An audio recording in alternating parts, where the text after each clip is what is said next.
Magahi recording studio Pawapuri. तोरा नैहर में कुटवाएंगे जुबन ढहौना, तोरा नैहर में कुटवाएंगे जुबन ढहौना। मेरा बाप के तू पैसा साला दारू में उड़ाया रे जुमन ढहौना। मेरा बाप के तू पैसा साला दारू में उड़ाया रे जुमन ढहौना। तोरा नैहर में कुटैबौ रे जुबन ढहौना, तोरा नैहर में पिटैबौ रे जुबन ढहौना। कान खोल के सुन ले। Music by Pappu Premi Yadav. Magahi recording studio Pawapuri.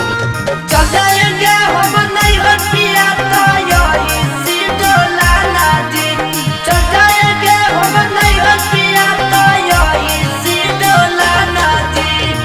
पायल बेचा नथिया बेचा सब कुछ बेचा, अपना में हर के बारे कुछ नहीं सोचा। काहे ऐसन है जी?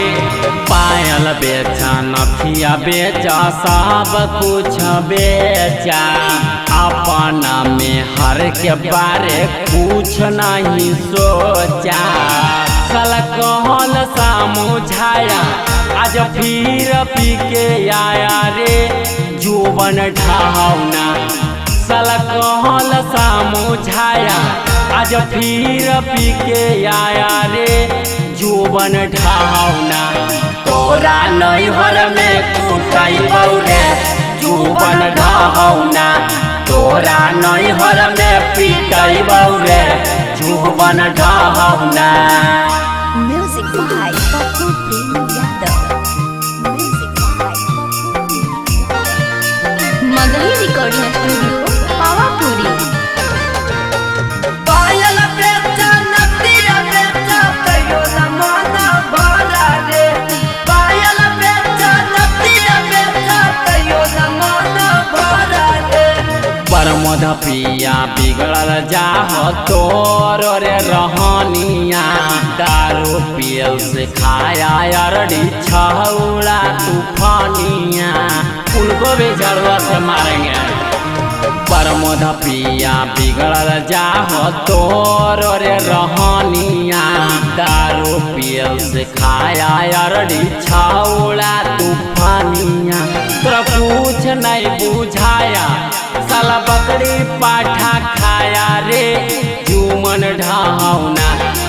तोरा कुछ नहीं बुझाया साला बकरी पाठा खाया रे जुमन ढहौना।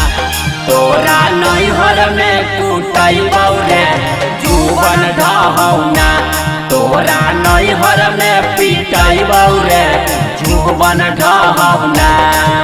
Magahi recording studio Pawapuri.